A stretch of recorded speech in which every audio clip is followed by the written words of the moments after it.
CUET या फिर आईपीयूसीटी क्या बेस्ट तरीका है, कैसे आप लोगों को यहाँ पे शॉर्ट एडमिशन मिल सकता है, यहाँ पे एडमिशन लेने के लिए एलिजिबिलिटी क्राइटेरिया क्या होता है। सीयूईटी और आईपीयूसीटी की दोनों ही एलिजिबिलिटी क्राइटेरिया जो है दोनों के लिए सेम है। फर्स्ट प्रायोरिटी जो है हम देंगे आईपीयूसीटी को। आईपी यूनिवर्सिटी से बीसीए करने का सही तरीका क्या है, सीयूईटी या फिर आईपीयूसीटी। बहुत सारे स्टूडेंट कंफ्यूज हो रहे हैं इस बात को लेके कि यार मैं सीयूईटी का एग्जाम देता हूँ एक बैकअप के तौर पे, मेरे को अगर आईपी यूनिवर्सिटी के अंदर एडमिशन नहीं मिला एंट्रेंस एग्जाम के बेसिस पे तो सीयूईटी के बेसिस पे अप्लाई कर लूंगा।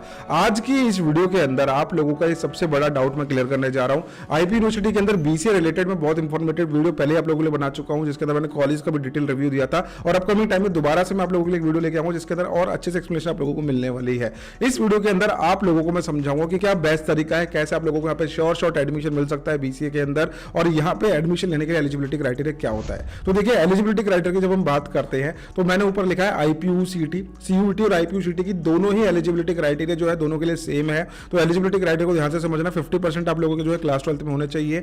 यहाँ पे आपके पास इंग्लिश का सब्जेक्ट पढ़ा हुआ कंपलसरी है। मैथमेटिक्स और कंप्यूटर साइंस के बेसिस पर आप यहाँ पे अप्लाई कर सकते हो। अगर आपके पास मैथ्स थी तो बहुत ही बढ़िया, नहीं थी तो आपके पास कंप्यूटर साइंस होना जरूरी है। अगर कंप्यूटर साइंस नहीं थी, इंफॉर्मेशन प्रैक्टिस थी तो भी आप यहाँ पे अप्लाई कर सकते हो आईपी के बेसिस पे। अगर आईपी भी नहीं थी तो वेब टेक्नोलॉजी के बेसिस पे या फिर किसी भी कंप्यूटर रिलेटेड सब्जेक्ट के बेसिस पे आप अप्लाई कर सकते हो। और रिकॉग्नाइज्ड मार्कशीट आप लोगों की जो है होनी चाहिए। आप डेफिनेटली यहाँ पे बीसीए के लिए अप्लाई कर सकते हैं। ये बेसिक एलिजिबिलिटी क्राइटेरिया जो कि आप लोगों को फुलफिल करना ही होगा।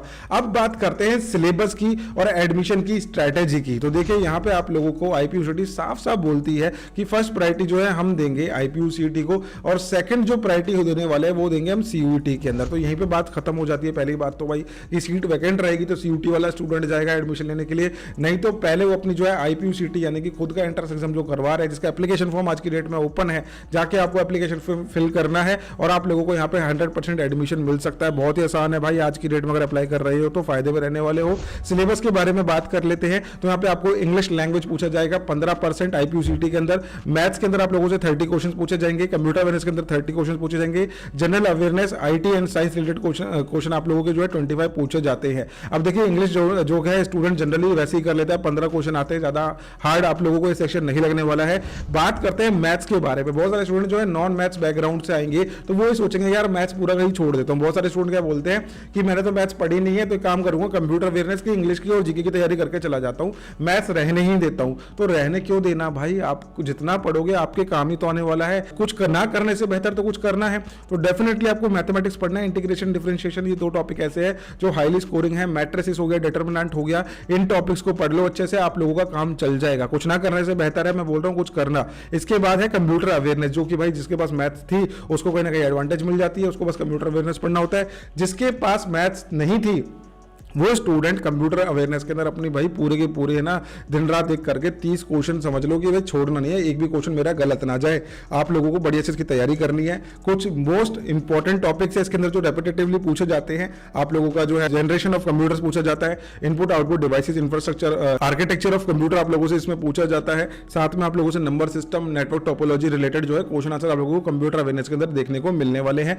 ये नहीं है कि भाई बहुत आसान ही होगा, लेकिन अगर आप एक्यूरेट पढ़ते हो तो आप लोगों को डेफिनेटली यहाँ पे बहुत मदद मिलने वाली है। एक्यूरेट का मतलब ये होता है पढ़ने को बहुत कुछ होता है, सिलेबस कहीं डिफाइन बुक पे नहीं लिखा हुआ, लेकिन कुछ चीजें ऐसी होती है जो आपको एग्जाम के अकॉर्डिंग ही पढ़नी होती है, कम टाइम में पढ़नी होती है। अब एग्जाम के अंदर ज्यादा टाइम नहीं रह गया है तो आप लोगों को करना क्या है, इसको बहुत ही एक्यूरेटली और स्मार्टली पढ़ना है। जीके के लिए भी आप लोगों को जो है साइंस रिलेटेड क्वेश्चन आंसर जो है आज की डेट में आप लोगों से पूछे जाते हैं। इसकी एंट्रेंस एग्जाम की प्रिपरेशन के लिए आप हायर एजुकेशन के साथ जुड़ जाइए। बहुत सारे स्टूडेंट जुड़े हुए हैं हमारे जो कि बहुत अच्छा भी आज की डेट में अपनी तैयारी कर रहे हैं। आप भी जुड़ के हमारे साथ बीसीए के एंट्रेंस एग्जाम की तैयारी कर सकते हैं। आईपी यूनिवर्सिटी में अगर आप बीसीए के लिए अप्लाई कर रहे हो तो आप लोग इस कोर्स को आज ही ज्वाइन कर लो। एग्जाम से 3 दिन पहले भी स्टूडेंट इस कोर्स को ज्वाइन करके बहुत अच्छे अपने मार्क्स जो है बना चुके हैं, क्योंकि हमने सारा कंटेंट इतना सॉर्टेड रखा है आप लोगों के लिए जो कि आप पढ़ के बहुत आसानी से समझ सकते हैं और इसका आंसर भी कर सकते हैं। आपके लिए एक स्पेशल डिस्काउंट भी चल रहा है यहाँ पे स्टूडेंट्स के लिए। तो आप जैसे कूपन अप्लाई करेंगे आपका जो है अमाउंट भी यहाँ पे जो है रिड्यूस हो जाता है। तो आज की डेट में यहाँ पे आप लोगों को डिस्काउंट भी मिल रहा है। डिस्काउंट मिलते के साथ ही आप लोगों का जो अमाउंट है वो रिड्यूस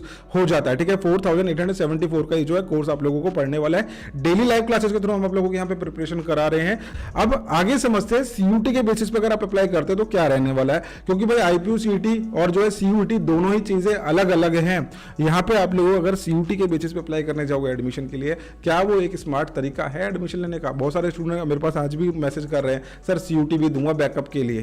भाई क्यों देना यार, कितनी मेहनत आप लोगों को लगने वाली है, अभी आपको 2 मिनट में समझ में आ जाएगा। देखिए इंग्लिश आप देंगे, यहाँ पे आप लोगों का क्या लगेगा, लैंग्वेज टेस्ट होगा। लैंग्वेज टेस्ट के अंदर कितने क्वेश्चन आंसर आप लोगों से पूछेंगे, 50 क्वेश्चन पूछे जाएंगे, जिसमें से आपको 40 का आंसर करना है। ठीक है, 40 क्वेश्चन हमारे पास ये हो गए। यहाँ पे 15% वाला मैटर नहीं है कुछ भी कि 15% इंग्लिश 30% मैथ्स, नहीं। यहाँ पे आपको सेक्शन देने हैं अपने एग्जाम के अंदर, देन आपको मैथ्स का जो है सेक्शन देना पड़ेगा। अब जो स्टूडेंट यहाँ पे अप्लाई कर रहा है, बहुत सारे स्टूडेंट इस बात को लेकर कंफ्यूज हो रहे हैं कि मेरे पास क्लास 12 में मैथ्स नहीं थी, अगर मैं सीयूटी के अंदर मैथ्स दूंगा तो मेरे को एडमिशन मिल जाएगा। एलिजिबिलिटी क्राइटेरिया तो आपको भाई फुलफिल करना ही होगा। मैथ्स नहीं था तो कंप्यूटर साइंस होना जरूरी है, जी हाँ। लेकिन अगर आप जब सीयूटी का एग्जाम दोगे तो आपको मैथ्स का सेक्शन भी देना कंपलसरी है, क्योंकि चाहे नॉन मैथ्स हो चाहे मैथ्स वाला हो, उसको आईपीयू सीटी के अंदर भी मैथ्स देना ही पड़ रहा है। तो डेफिनेटली आप लोगों को सीयूटी के एग्जाम के अंदर भी मैथ्स देना है। अब यहाँ पे आप लोगों को कंप्यूटर साइंस मिल रहा है, अवेयरनेस नहीं मिल रहा। अवेयरनेस जब हम जाते हैं प्रिपेयर करने के लिए तो awareness somewhere it is easier to prepare than information practice than computer science. Definitely ये जो है थोड़ा सा इजी है आप लोगों के लिए, थोड़ा क्या बहुत ज़्यादा इजी है। कंप्यूटर साइंस आप अगर पढ़ोगे तो आपको आज की डेट में एक फ्रेश कैंडिडेट को जिसके पास नहीं थी ये सारी चीज़ें, बहुत दिक्कतें जो है आ सकती हैं। इन्फॉर्मेशन प्रैक्टिस आप लोगों का सेक्शन नंबर 2 हो जाता है। अब इसके अंदर भी मैथ्स के अंदर भी आप लोगों से पूछे जाएंगे 50 क्वेश्चन, जिसमें से आपको 40 का आंसर करना है। 40 क्वेश्चन ये हो गए, 40 क्वेश्चन ये हो गए, प्लस 40 क्वेश्चन आप लोगों के इसके हो गए कंप्यूटर साइंस और इन्फॉर्मेशन प्रैक्टिस के। देन आपके पास आ जाता है जनरल टेस्ट, जिसके अंदर आप लोगों से 60 क्वेश्चन पूछे जाते हैं, इसमें आपको 50 क्वेश्चन का आंसर करना होगा। 40 मतलब टोटल मिला के आप लोगों को 180 क्वेश्चन का जो है आंसर करना है। 180 क्वेश्चन का आपको आंसर करना पड़ेगा। आईपीयू सीटी में कितने क्वेश्चन आ रहे हैं, 100 क्वेश्चन पूछे जा रहे हैं। जनरल टेस्ट अगर आप देखने जाओगे तो इसके अंदर भी 4 सेक्शन है। कौन कौन से सेक्शन है, रीजनिंग पूछा जाएगा, क्वांट्स पूछा जाएगा, जीके पूछा जाएगा और करंट अफेयर्स पूछा जाएगा। कितने सेक्शन हो गए भाई, 4 सेक्शन है आप लोगों को जो है बीसीए के एंट्रेंस एग्जाम में आपको आईपीयू यूनिवर्सिटी में पढ़ना है। यानी कि 3 तो आप दोगे, ऊपर के टेस्ट जो स्पेसिफिक और जीटी के अंदर भी 4 सेक्शन की तैयारी करोगे। तो आप लोगों को अगर भाई ज्यादा मेहनत करने की जरूरत है, तो अगर आपको लग रहा है कि मेरे को ज्यादा मेहनत करके बीसीए में एडमिशन लेना, तो डेफिनेटली आप सीटू एग्जाम दो। कान यहाँ से पकड़ने की जगह आप लोग यहाँ से पकड़ना चाह रहे हो तो वो भी आप अपने जो है मर्जी से कर सकते हैं। मेरा ये सजेशन रहेगा कि भाई मत करो ये गलती, आईपीयू सीटी दो और आईपीयू सीटी के बेसिस पर अपना एडमिशन कंफर्म कराओ। तो आई होप आप लोगों को ये डाउट क्लियर हुआ होगा। और आईपीयू यूनिवर्सिटी में एडमिशन लेना बहुत ही आसान है। एडमिशन सपोर्ट के लिए मैंने आप लोगों को नीचे फॉर्म भी दे दिया है, डिस्क्रिप्शन में लिंक है, मेरे साथ बने रहिए। इसी तरीके के इन्फॉर्मेटिव वीडियोस के लिए चैनल को सब्सक्राइब करना ना भूलें। Bye bye, take care, thank you so much.